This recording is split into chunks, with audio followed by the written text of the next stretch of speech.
Mahiti, who is also a disciple of Srila Prabhupada, and he's one of the he's the co-president for this temple also, taking leadership. And he's also done some preaching in other parts of the world. So he and the Lord Chakras has been in this temple and serving this temple for many, many years. So we're really thankful to him. Let's welcome Hare Krishna. Haribo. I can stick this on here. I don't know how they got that name there. Oh. They call him, I said, he's not here. For the YouTube.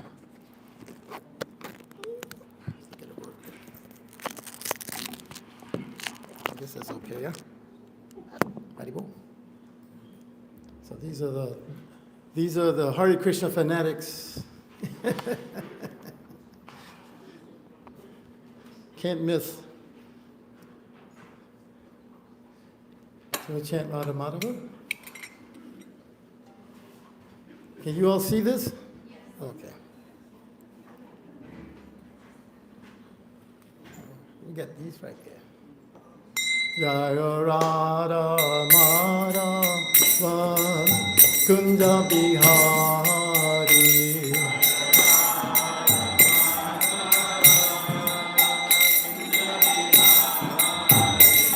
Jaya Radha Madhava Kunja Bihari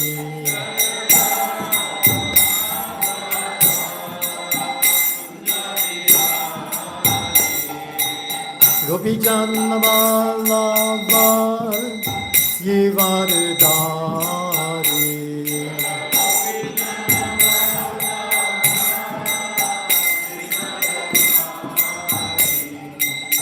Gopi Janna Vallabha Givardhari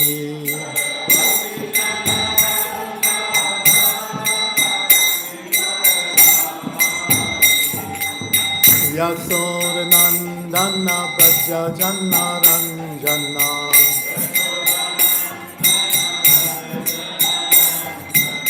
Yasur Nandana Braja Janna Ranjana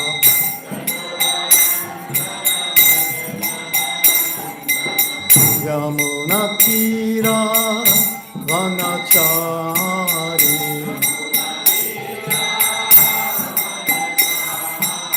Yamuna Tira Vanachari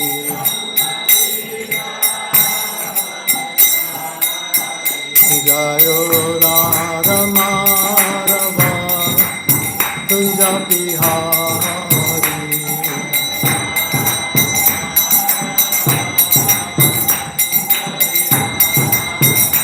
Jayo Radha Madhava Kunja Bihari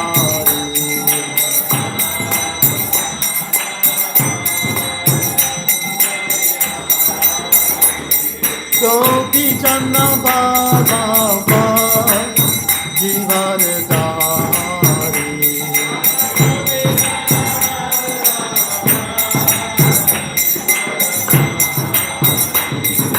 Gopi Janna Vallabha Givardhari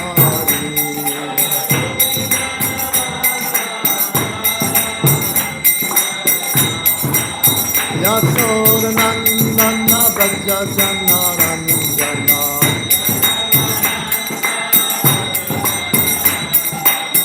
Yasur Nandana Braja Janna Ranjana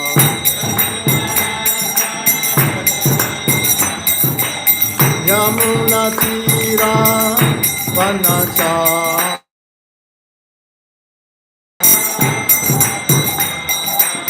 Yamuna Tira Vanachari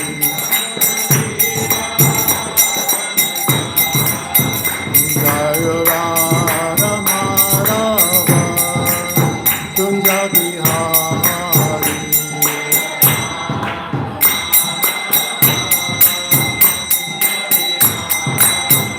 Jaya Radha Madhava Kunja Bihari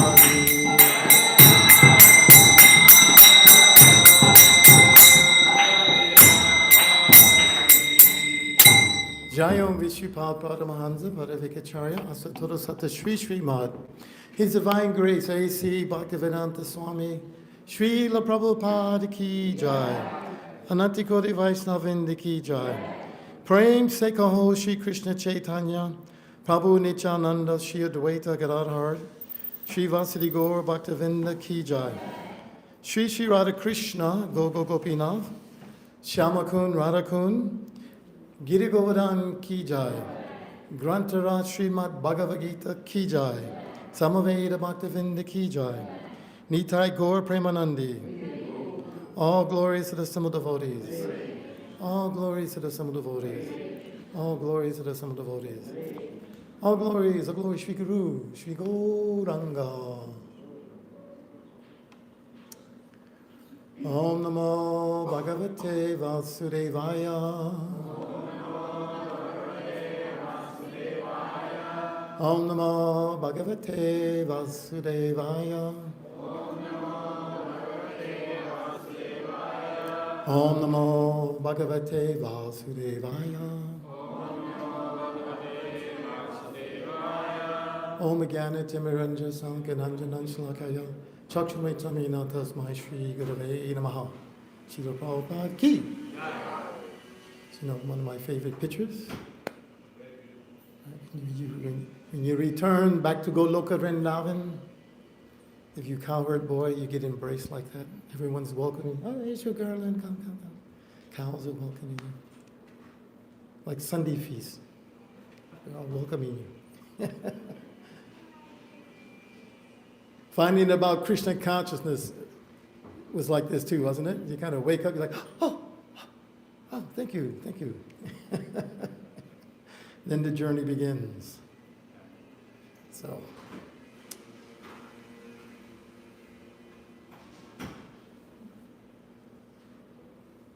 So as Sweta Sarup mentioned, you know, we just had wonderful festivals, yes? It's a spiritual world, isn't it? I didn't see anybody sad during the festival time. Fasting, late. Maybe some things not working right. Still, I've seen people in John Masmi standing outside to look in. It's so packed. So what you have to do, like in Mayapur, they rope off the front, and then you have moving darshan. So people go, get in there, keep going. In Bhaktivedanta Manor, they do that also. But you can imagine their temple room is about this big, I think too. It's very small. So the line is maybe an hour and a half, just to have, and they're pushing, go.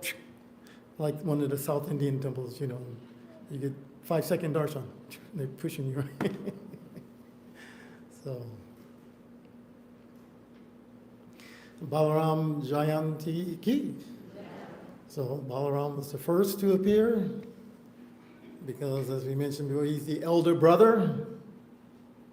So elder brother has to take the responsibilities when the father is not there, right? And then Krishna appears. And then finally, we have the internal potency, the pleasure potency of Krishna, who is Srimati Radharani Ki, Srimati Bhakti Devi Ki. Imagine that she is the embodiment of the pleasure potency. So there's Sat Chit Ananda, Sat Balaram, Chit Krishna, Ananda Radharani, in Vigraha. Not impersonal, you know, in form. Because without personality, where's the pleasure, right? Is this table happy, sad? There's nothing. No personality. No person there. So it's nothing. So material world people suffer so much, they don't have knowledge. They forgot their devotional service. So the next best thing is what? Nothing. Unless you're fortunate to come in contact how we were. And that's the fourth part of our festival, is Srila Prabhupada, right? Who's brought the devotional world down here to us. Well, didn't bring it, he's opened it up. It was covered. He mentions like the sun. The sun is always there. So we look up, especially if you're in England, and it looks, oh man, it's so cloudy, it's so all the time. No, you're covered, not the sun. So we're like that. We are covered. So the devotee Vaishnava, he removes that covering. Om Jnana Timiranja. Opens your eyes up, with a torchlight like that. With knowledge, torchlight of knowledge. You are eternal servant of Krishna. Oh, that's right. Oh, yeah, okay. That would make sense. So, so we are all fortunate. And we have this spiritual life we are experiencing now, even here on Sunday, sitting here. This is the spiritual world. So we all experience it differently. Neophyte experience it one way, Madhyamadikari another way, Uttamadikari another way. But it is the spiritual world. And as long as we stay in it, you rise further and further in your devotion, where you come back to your full devotion in one of the 5 rasas that will manifest in your heart gradually. Your affection for Krishna will be in one of those 5 rasas, which are, you could be in servitorship, O Supreme Person of Godhead. Let me please you because you are so great. Or you could be in friendship, like we saw in the picture there. Come on, let's go play. Come on. What are you waiting for? Get up, Krishna. You could be the mother worrying. Is Krishna going to, is he hungry? He's running barefoot in the forest. Did he prick his feet on something, right? That's how mothers are, right? The children go out the house. What happens? All you think about, my child, my child, my child. For all you with the little children, even when they become 40, you still think like that. I see go over down Leela all the time. Are you okay? You need anything? Leave her alone. She's doesn't stop.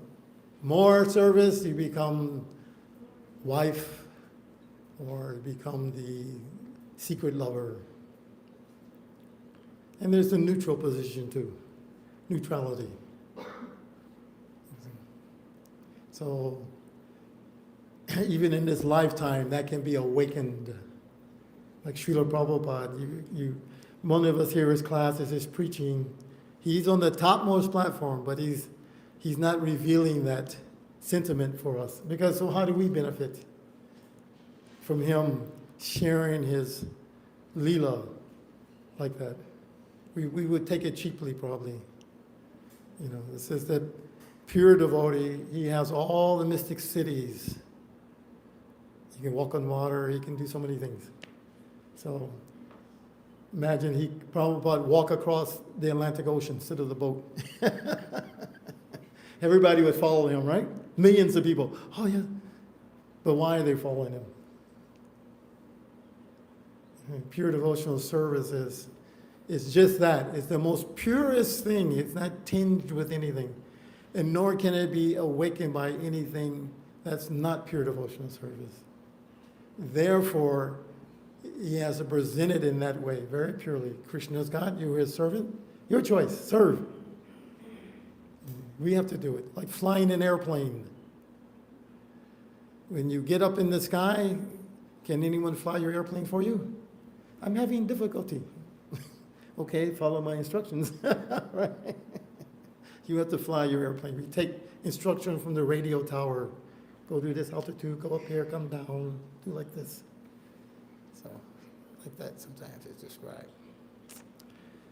So anyway, we'll discuss more about this festival mood and devotional service. This is our devotional service. Once, Krishna consciousness, every day is a festival. Actually, you'll find too, even when you're working, if you really get Krishna conscious, your workplace will be a temple too. When I was working at one point, you kind of get to that mood. Because why are we working? Not for the sake of just working, right? You have to maintain your bodies. So therefore I work. But we are yogis. Karmis don't know that, but we know that. So we're yogis, and this is part of our yoga. And you see like that, now your workplace becomes Krishna conscious. Because you take the results of your work and what do you do with it? You don't spend it all on just my body. Right? Maintain your family, you help the temple, you do so many things. You take some trips to Mayapur, right? Every time I go to Mayapur, I see them. I don't know, I was like, how do you have? They must be yogis, they just go like that, mystic power. Because it's expensive going to Mayapur. Krishna obviously likes them. He gives them facility to go all the time. So anyway, we see like that. So anyway, Prabhupada especially, I remember him coming to, it was always like that. He would leave and you always had the anxiousness. When is he coming back? How are we going to see him? And you start making your plans. That was our Krishna consciousness. To see Prabhupada, hear from Prabhupada. So, and then finally confirmation comes depending on your temple. He's coming to Chicago. Oh, you're about to faint. Okay, let us prepare. We got to get ready. Let's get ready. Paint the temple, everything. Even Prabhupada said, everywhere I go, I smelled fresh paint. In Chicago, we would paint the sidewalk even. You see the sidewalk out here? We didn't put, now you Rangoli, right? No, we painted with regular paint, lotus flowers, everything. So all around was painted up. Armies would drive by. What the? These people, I can't believe them. Excited to see Prabhupada. And then the airport, that's the biggest. That's like Krishna coming to Mathura. When you read those pastimes. The residents of Mathura, they heard of Krishna. They've never seen him, but they heard. Because so many vendors going back and forth, right? They have to go, get fruits and so many things and milk and bring it back to the city. And people would talk, just like your delivery man. You don't have many. Nowadays, you don't talk to delivery men. When I was younger, the milkman, he would bring milk to the house. And hi, how are you? Milkman, how are you? You talk, gossip a little bit. So they heard of Krishna. Then they finally, Krishna's at the gate. Immediately, everybody dropped everything. Food still cooking on the stove, clothes on backwards. They wanted to get a glimpse. Oh, that's. So it was like that seeing Prabhupada. Anyway, so you can big kirtan, we transformed the whole airport into the spiritual world. It wasn't Hartsfield Airport anymore. And I'm leading up to this point where the reporters, he would stop and have news conference. And they ask so many questions, usually very, I can't think of the word, but questions that will help them sell newspapers. So challenging, well, where do you get your money from? Why do you have that paint on your head? Things like that. So I can't remember the questions Prabhupada was answering, but something to the effect of how, we're monks, we're serving Krishna, simple life, all these things. And they see us like this, so they think therefore what? We must be performing austerities. Look at their head is shaven, they're wearing this simple dress. So the reporter asked Prabhupada, what do you all do for recreation? He says, we chant, we dance, we take prasadam. Our process is nothing but recreation. Right? What's this austerity in Janmashtami? Is it? No, it's not. It's austerity and it's not austerity. Midnight, everybody's. So this is the spiritual world. Anyways, Vedasar is still stuck in Belgium and missed out on our nice festival. It's kind of bad karma for him. But he had duty to perform, so he's there. But we get to enjoy it. And so I wanted to read this verse to lead more into this discussion about the devotional service in general. Sometimes we make it more difficult than it is. Because I don't know why this idea of if you're spiritual, then you must have to do something, extraordinary. Sit like this, put your poles like that, stand, fast all day long, and break into the spiritual world. So, Susukam Avayam is immediately is joyfully performed. Krishna says in the 9th chapter. That chapter is called Devotional Service, right? Immediately it's joyful. So this is from the 9th chapter of Bhagavad Gita and verse 14. And to see what the chapter is. The most confidential knowledge, which is service to Krishna, this personal service. So we'll chant this together 3 times. Satatam kirtayanto mam yantas chad drita vrata nam shantas cha mam bhaktya nitya yukta upashyate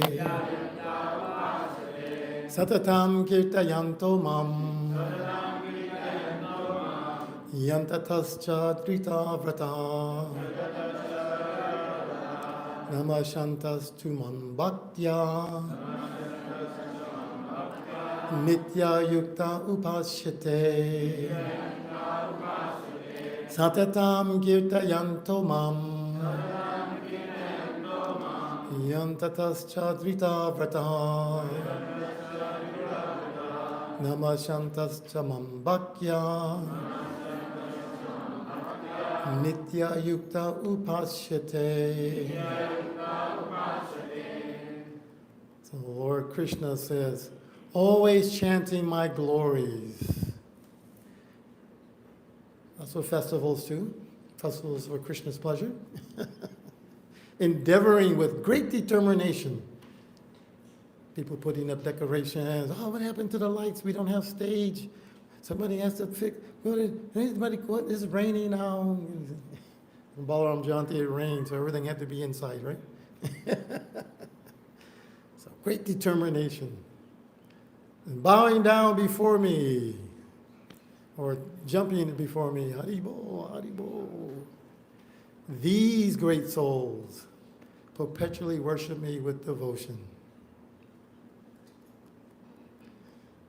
So Prabhupada in the purport says, the Mahatma cannot be manufactured by rubber stamping an ordinary man.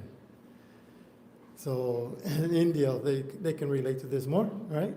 So many Mahatmas, especially if you're poor, you need some money, then you dress like sadhu, sit on the side of the road, and somebody will give you something. Just in case he might be, so I better give something.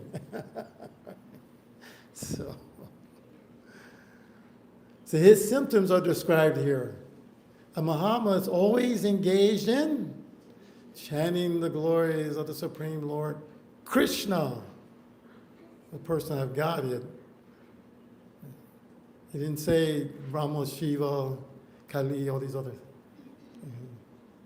No, Krishna. He has no other business.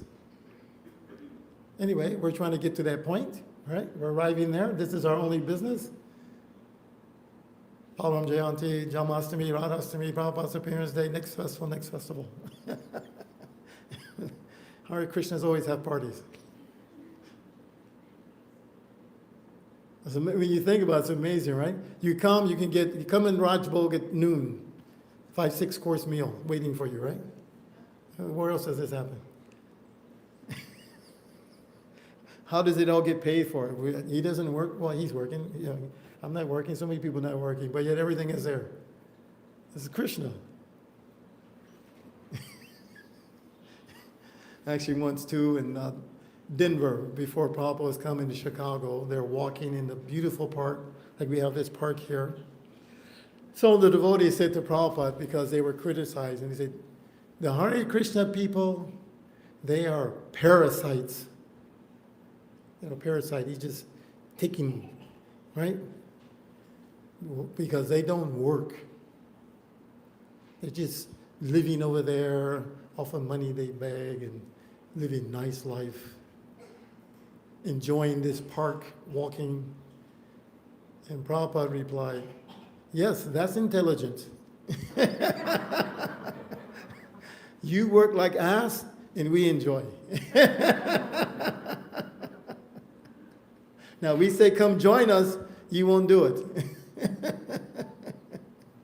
He said, like in India, the mouse, he digs one big hole, right, to make a house.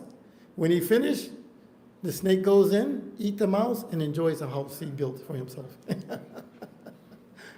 So he says, actually, they don't understand. We are working, but our work they don't understand. They don't understand it.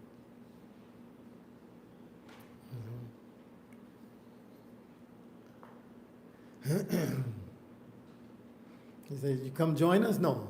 He says, where else do people eat like this every day? But they won't come. Krishna can provide for everyone like that. In Mayapur, they're serving sometimes between 75 to 100,000 plates of prasadam a day. I never see the trucks bringing boga. Do you? You think, how did they cook all that? Where did they get it? Just amazing. So this is the life of Krishna Bhaktas. So he's always engaged in glorification of the Lord. In other words, he's not impersonalist. When the question of glorification is there, one has to glorify the Supreme Lord, praising his holy name, his eternal form, his transcendental qualities, and his uncommon pastimes. You see? This is the difference. Pleasure does not come from nothing. When you're suffering in the material world, like, I've been working hard all week and I get Saturday off and I do what? Nothing. Like, I feel so good. That's simply relief from distress. That's not happiness, that's relief from distress. Right? If I'm being whipped with a cane and I stop beating you, you go, oh, I feel so happy now. No. So now you have to do something positive. It's not a negative. So one who is attached to the impersonal feature of the Supreme, the Brahma Jyoti, is not described as a Mahatma in the Bhagavad Gita. He's described in a different way in the next verse. The Mahatma is always engaged in different activities of devotional service, as described in Srimad Bhagavatam, hearing, chanting about Vishnu, not a demigod or a human being. That is devotion. Shravanam Kirtanam Vishnu Smaranam, remembering him. Such a Mahatma has firm determination to achieve the ultimate end, the association of the Supreme Lord in any one of the 5 transcendental rasas, like we mentioned before. Right? That's what we want, isn't it? Everybody wants to enjoy, pleasure comes from relationships. But in the material world, those relationships are difficult. Little pleasure, but mostly struggle. So it's kind of like everybody likes sweet rice, right? I know we get different styles of sweet. In Mayapur, the sweet rice isn't so thick. I like it very creamy, lots of sugar, like that. Some people like it more like milk and rice.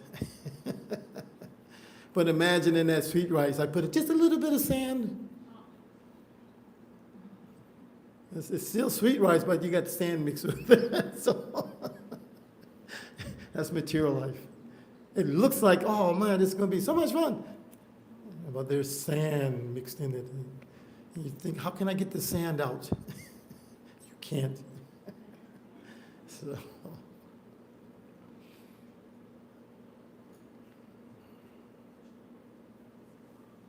In devotional service, there are certain activities which are called determined, such as fasting on certain days like Ekadasi, which is today.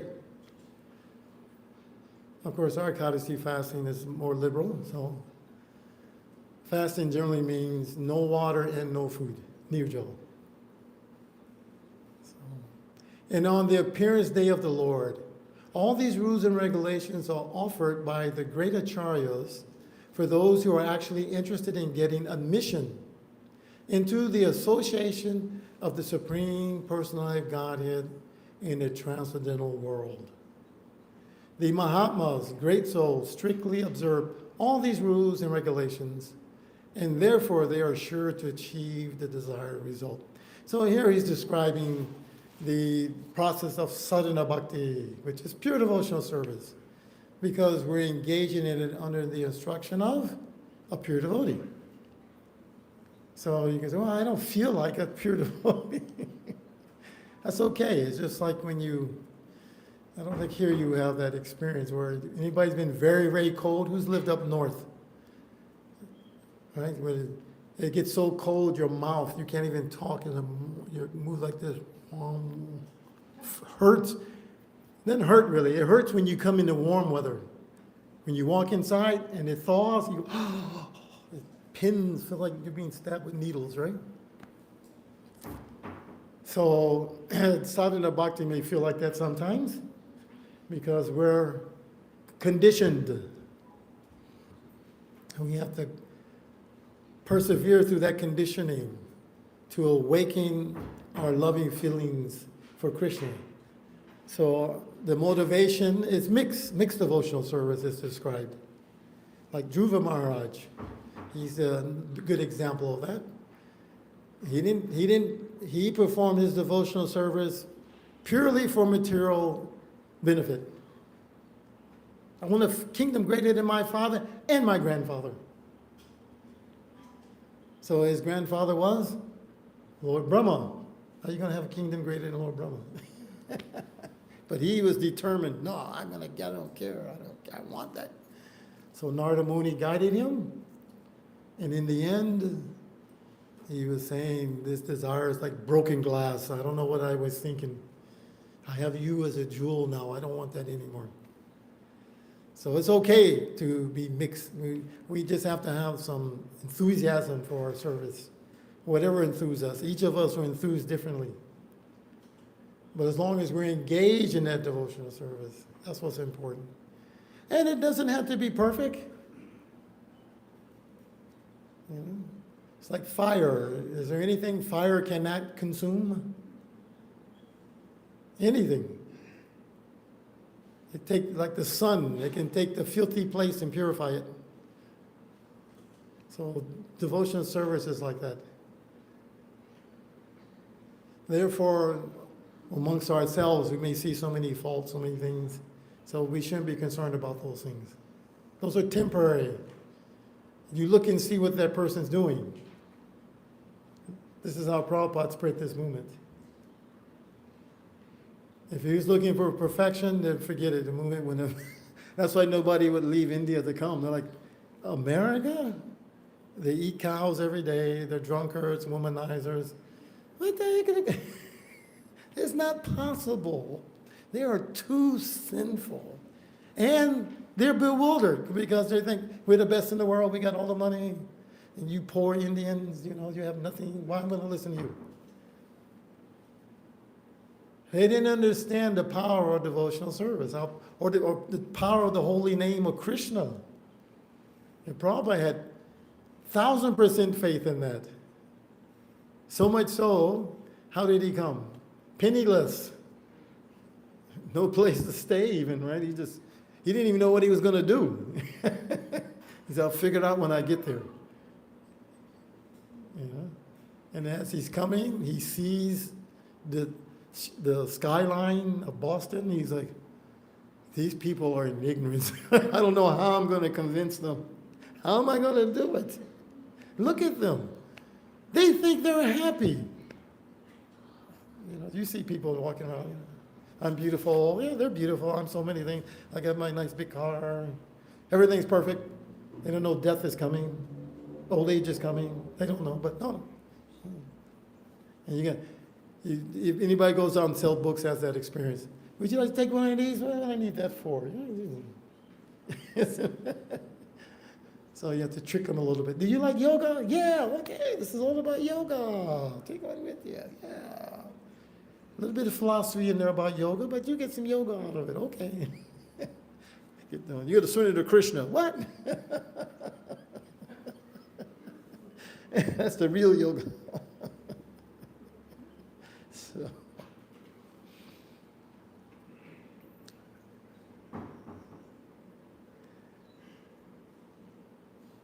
So as described in the second verse of this chapter, not only is this devotional service easy, is it difficult to come to Sunday feast? Maybe coming in the traffic, right? Going back. But once you're here, it's... Right?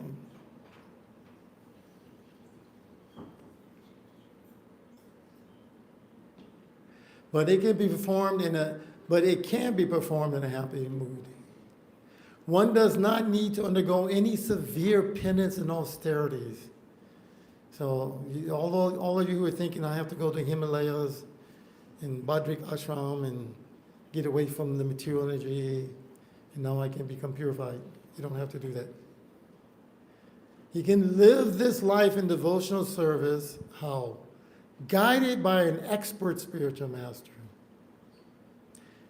And in any position, either as a householder, sannyasi, brahmachari, in any position, and in anywhere in the world, he can perform this devotional service to the Supreme Person of Godhead, and thus become Mahatma, great soul.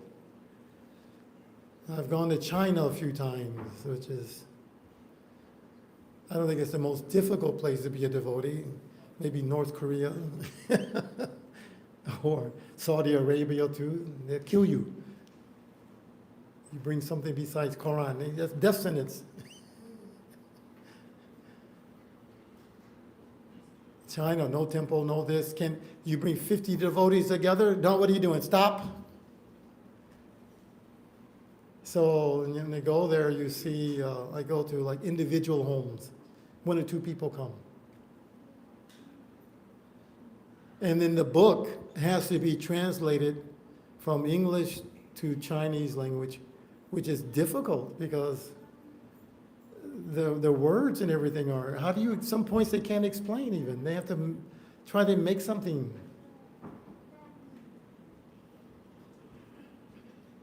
Yet people take to it.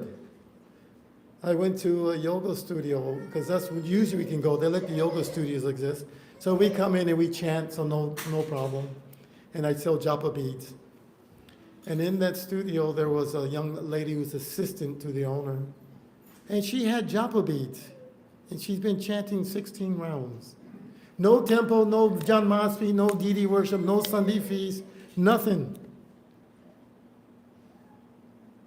She goes home, the family's eating meat, so many things. And she said, oh yeah, I've been chanting for 1 year, 16 rounds. Shot? I said, did somebody came the last time? Last year someone came and they instructed us on japa, so I started doing it. She says, very nice, I like it. Go figure. That's why I say the devotees who are coming now, they're really advanced devotees. Everybody say, Prabhupada disciples, oh, you're so special. I think if I didn't see Prabhupada, I wouldn't become a devotee. That's why Krishna sent me to Prabhupada, because I'm too fallen. I need big fire to make me do it, And these people, most of them, they never see. They're just learning from other Chinese devotees. They don't even see a Prabhupada disciple or see even another devotee. But it awakens in them. It's the most fascinating thing to see, And I go from home to home like that, and people they like Krishna, and they have a taste for it. So this is the proof. Anywhere in the world, any position. Of course, the key again is this expert spiritual master. So Srila Prabhupada, he's made it very So many things he's given for us to do, isn't it? You pick one. You know, I want to preach all over the world and spread. Okay. Well, I just like to come every now and then on a Sunday. Okay.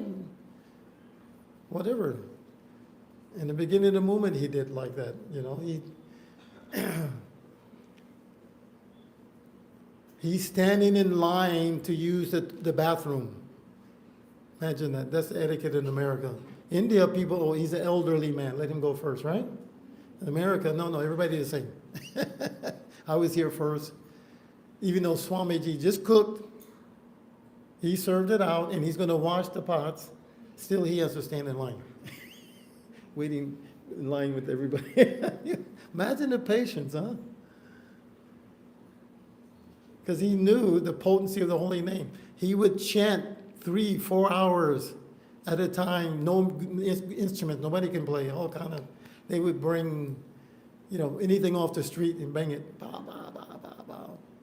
And he sing one melody. Hare Krishna, Krishna Krishna, Hare Hare, Hare Rama, Rama Rama, Hare Hare. That's it. He didn't change it anything. Hare Krishna, no. 5 hours straight like that. That's all they knew. And you look at the videos, they're all, and they go home, smoke cigarettes. But gradually purified. And how potent was that purification? Mukunda, who greatly assisted Prabhupada, after he got initiated, he told Prabhupada, I'm going to India. Why are you going, Prabhupada, why are you going to India? But he always wanted to go, and he said, I'm going. So before he went to see his friend, I can't remember her Karma name, but Mahiti and Shamasundar. And when he met them, he told them about Prabhupada. And then they convinced him, let's open a center in San Francisco. They didn't even see Prabhupada. The bliss he had inspired them. And then Prabhupada comes to San Francisco. They do all these big things. And Prabhupada marries Mahiti and Shamasundar. They have their first child in ISKCON. After having a child, they're so inspired, they say to Prabhupada, we want to go to England and meet the Beatles because we think we can make them a devotee and they will help this movement. At that time, they don't even have a book. They don't have nothing. But we're going to meet the Beatles. I mean, why would the Beatles meet some ordinary? They don't have any money. And he didn't instruct them, oh no, you have a child. Please, get a house, get your job, take care of your child, and raise her to be Krishna conscious. He said, you have my blessings, go. Just expert. And when they had enough money just to get to Europe, and in those days, when you cross the border, I used to preach in the 80s, so when you go to the border and they go, why are you coming? Oh, we're just visiting. Oh, really? Show me some money so that we can see how you're going to stay. Oh, they don't let you in. So later on, we learned a trick. I don't know, anybody knows what the American Express traveler checks are? I don't think, do they still make those? They do, okay. You know, if you lose it, you get your money back, right? So we take like $1,000 in that, and then we tell them we lost it. And they give us the money back. But we use the checks just to show, to get through the borders. You never spend them. And so we tricked them like that. Yeah, I got $1,000. Oh, okay, come in. So they didn't do that. They would, one couple, there's 3 couples. One couple would go in to London and send the money back. And then the next couple would go send the money back. Then the third couple came. It was 3 couples. Still, where are they going to stay? Mahiti told me, I don't know if 1 day or 2 days, she would go into the tunnel where the subway, and bring a big box, and sleep in that box with her baby. And then they get up in the morning and go on the street dressed like this and just, don't you know Krishna's God? Start chanting. Especially they see Indian people, they start getting on their case. You know Krishna's God. You have to help us. You have to. And from that, now you look at England. Even the Prime Minister visits the temple now. So this is the wonderfulness of Krishna consciousness, the power in it, the beauty in it, the story in it, and it's fantastic, isn't it? So we all get to participate in it to whatever degree you want. That's up to you. It's voluntary. That's what Krishna wants. Krishna doesn't force us to love him. He wants us to love him. He wants that more than we want it even. I used to think, before I read the books about Krishna consciousness, you know, my mother, of course, was Christian, and I used to say, why is God hiding from us? Why doesn't he come down here and, you know, talk to me at least? He made me, and then he hides from me. I can't see him. I don't know anything about him. It doesn't, you know, make any, it's bewildering. But now we know, because he's only attracted by pure devotional service. But his representatives come to entice us, to push us, to guide us into through this devotional service, to the point where our devotion becomes so pure that Krishna cannot, he has to come. Radharani is coming up, and that is Radha's glory. And Krishna cannot hide from Radha. She is, as a matter of fact, the entire Goloka Vrindavan exists solely to facilitate the union of Radha and Krishna. Everyone is working toward that, you know. We sing daily, Nikunja Yono, Rati Keli Sidaya, Yaya Yubir, Yuktira Pengsaniya, Tatatri Dakshat Ati Valabasyat, Pande Karoshi Chananarvi. That the spiritual master, he is very dear. Why? Because he's expert at making different tasteful arrangements for the perfection of Radha Krishna's loving affairs in Vrindavan. Well, how is he doing that? Because you need more people up there, so he's bringing us back. Right? We have our festival small, but as it gets bigger and bigger, it's more ecstatic, right? Anybody go to Mayapur know that. You walk into a kirtan with 10,000 people, it's like, oh, you're going to pass out. Oh my God, especially the first time. I think it was 2005 when I went back to Mayapur. First time I was there was 1977, which was, you know, maybe 200-300 devotees, very simple. In 2005, it was like overwhelming. My God, it was to have that experience. So everyone has to see that. See Panchatattva tall as that altar. Kirtan, so grand that when it's time for the audience to respond, you can't hear yourself. There's too many voices. You just feel the Maha Mantra all over your body. And when you get that, you, oh yeah, okay, now I see what we're working for. Well, let's make the whole world like this. Right? If we can.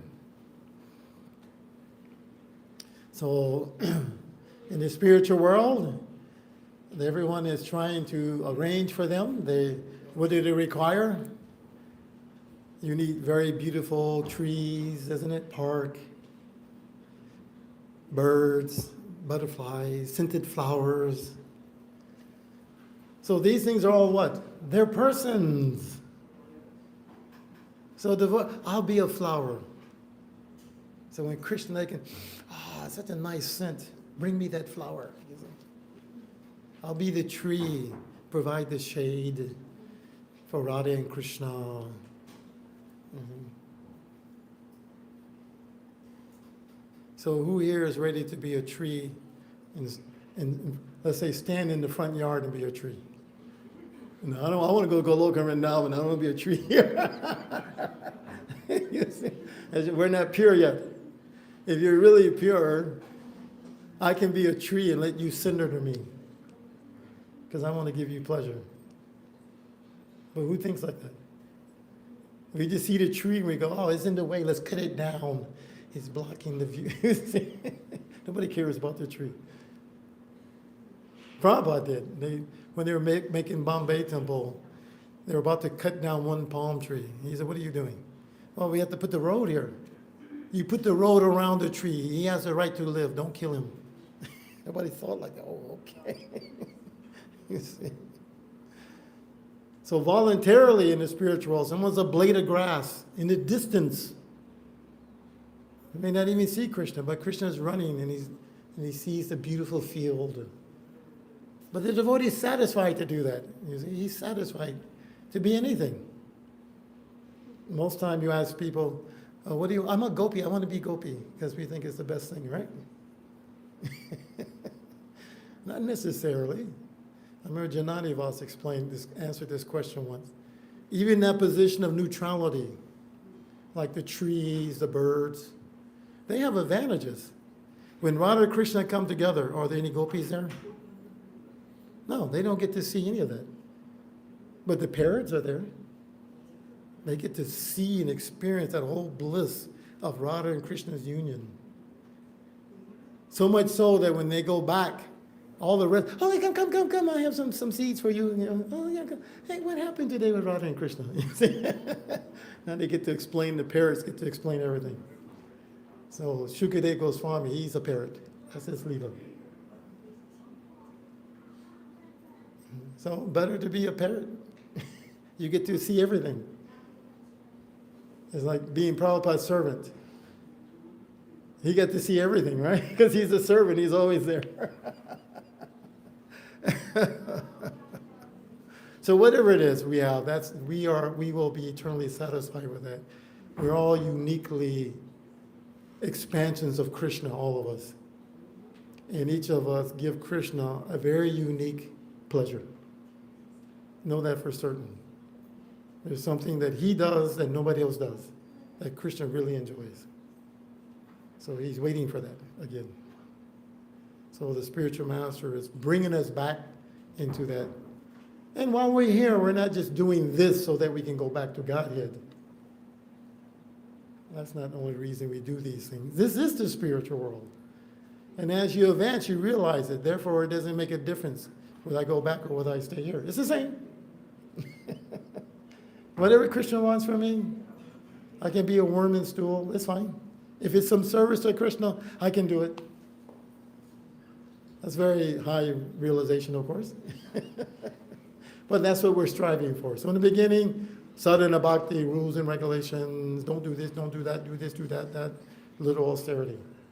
But gradually, the emotions awaken, it becomes spontaneous. And then it becomes bhav, and then finally praying.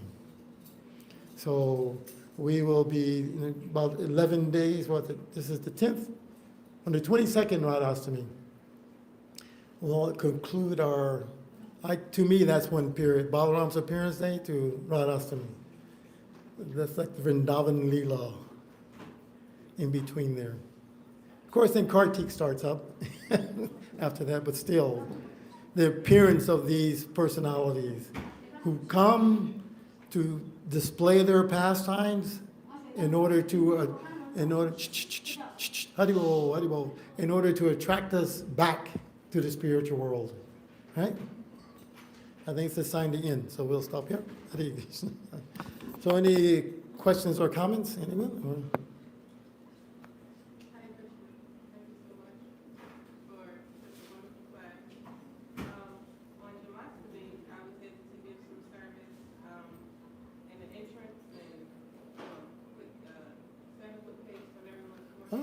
Nice. So the table was right out in the front. It was parked under the tree. So we had quite a few new people that came that never been to the temple before. So it was one lady in particular. She came and she had so many questions, and I was just explaining to her about giving service. And I was yes. like, yeah, even like this tree here is giving service.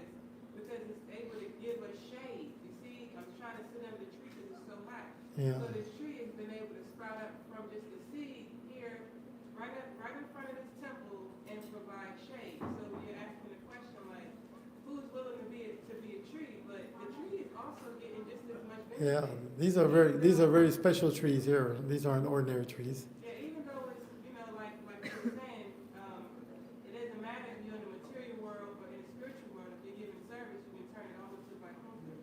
Yeah. So I know when I was raising my hand, everybody's looking like, what? Yeah. If I could give service, I've actually learned that. I didn't always know it, but Okay. I've learned after reading Srila Prabhupada's books that we can actually have like Kunta Loka right here, right now. We don't have to wait to die and go to the No. spiritual world and have service. Yeah, that's a very nice realization. Of course, in the beginning, Prabhupada, he motivates us, which is nothing wrong with that, too, because it's easier to understand this, I don't want to take birth again. That's a good motivation. That'll make you, okay, I'll do this, why? Because I don't want to take birth again. But then as you advance, you'll go beyond that. So in the beginning, that's our motivation. Even once Jayapataka Maharaj, I remember he said to, he was trying to glorify Prabhupada and be humble, and he was saying so many things, and Prabhupada wasn't having any of it. And he was saying, Prabhupada, I am the most fallen. He said, you're not the most anything. And so many things. Finally, he said, I just want to serve you birth after birth. He said, why do you want to make your spiritual master take birth again? Go back to Godhead. He wasn't having any of this, I'm a pure devotee mood, So, and his classes were like that too, mostly, do this so you don't take birth again and become pure devotee. What- Following up with her comment and question, should we have desire to go back to spiritual world, or should we always be like she mentioned? Even I have heard You can go. You can go between both of them. It's not all one. You see, as you advance, you start thinking more like that. I don't care. This is nice. I remember one God brother once we were talking. This was many years back. It was a nice festival going on. We were like, wow, this is so great. Wow, prasadam is nice. He goes, you know what? Who cares if Krishna is God? This is so much fun. It doesn't matter. If Krishna wasn't God, I still do this. You see? So you go through. There's a variety of emotions that are there. Krishna says, 4 kind of people surrender unto me, right? So gradually we rise above those 4 reasons. But in the beginning you come like that. And some, that reason gets satisfied, they go away. You see? My distress is gone. I'll go back to watching television, some other things. And Sunday feast, too far. I'll wait for Jamasmi. Something so, like that. How many times did you personally see Prabhupada? Oh, let's see. And a following Physically? Yes. No, I get a lot of dreams. And a Let's following see. question. Huh? Following question. What was it about Srila Prabhupada that made you and all your God brothers, God siblings, surrender the way they did, not knowing Krishna all their lives, but the way they surrendered, including yourself? Like, what was the motivation? Well, I can't speak for others. I've talked to, especially the devotees who met Prabhupada in the beginning, like Achutananda. Prabhupada had nothing. He was just a Swami. And he talked about how Prabhupada made him a devotee, more or less. He said he defeated his philosophy. But for me, I had already read the books pretty much. And I've been practicing devotional service. And we had the Hare Krishna People movie. Remember that movie? We used to show that on Sunday, so I seen video of Prabhupada. But then to be in his presence is like the accumulation of all that. Now you can feel his ecstasies. That was, for me, you could feel it. As soon as he walked into that airport, it was like, and you could see the effect on everyone, especially the non-devotees, because the non-devotees in those days, Americans are pretty hard, you know what I mean? They can be brutal. So back then they were really brutal. They dress like this, oh, you crazy, get away from me, treat you so bad. And we're in the airport chanting. I told this story many times. And I remember they look at us, why are you making a disturbance in here? Who let you come in here with this? And the policemen are all just, people are just, upset. And as soon as Prabhupada comes out that door and you see him, and you can see very clearly he is not like us. I don't know how to explain it, but generally it's from the way he reacted to everyone in the room. As I mentioned to many devotees, imagine 50 people are greeting you at the airport with kirtan. How would you react when you come out of the tunnel? You have to wait. Oh, really? For me? Oh, no.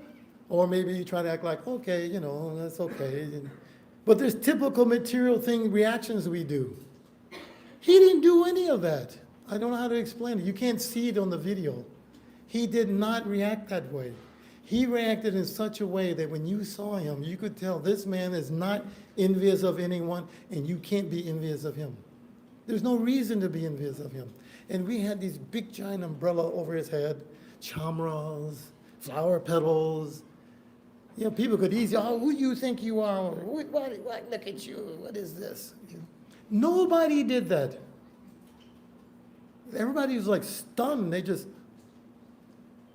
and you watch them walk by. As I mentioned, the policemen that were like that, immediately they're on the sides of him. You walk, hey, get back, get moving people out the way, move out the way. Immediately, they started serving. Those policemen didn't harass us anymore. The ones that started Prabhupada, they never bothered us again. They didn't become devotees, but they never harassed us again in the airport. That was how powerful Prabhupada was. You can see his skin was just so... Actually, if you're happy, your body becomes effulgent. It's not like it's some special spiritual thing on you. But people who are very happy, they're very healthy, actually, bright face. Prabhupada was like, his body is old, but he was like so bright and effulgent. He's walking through that airport, just, Jaya Prabhupada, Jaya Prabhupada.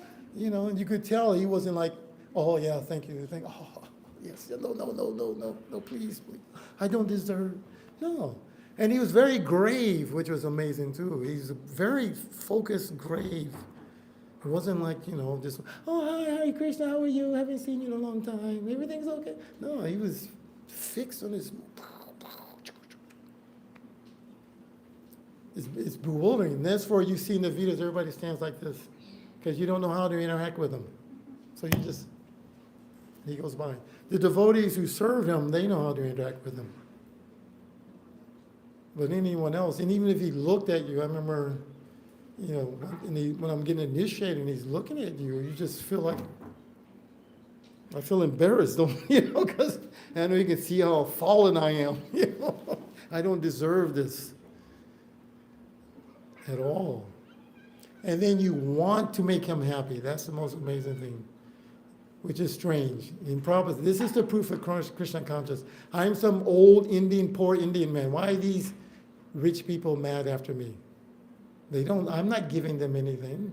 I'm not bribing them. What do I give them? I just give them a headache. Don't do this, don't do that. What do you're chastising all the time. See, that's the proof. But they can't understand it. If you're envious, you won't understand it. If you're innocent, you become a devotee. Especially if Prabhupada was there. He has great potency. I don't have that much potency, but he does. If you're an innocent person, you met Prabhupada. That's it, changed. Another lady I'm going a little too long, but one other devotee said a story of how her husband forced her to see Prabhupada. She didn't want to go.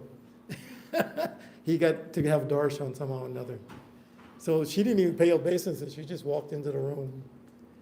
And he began talking to her, talking to him.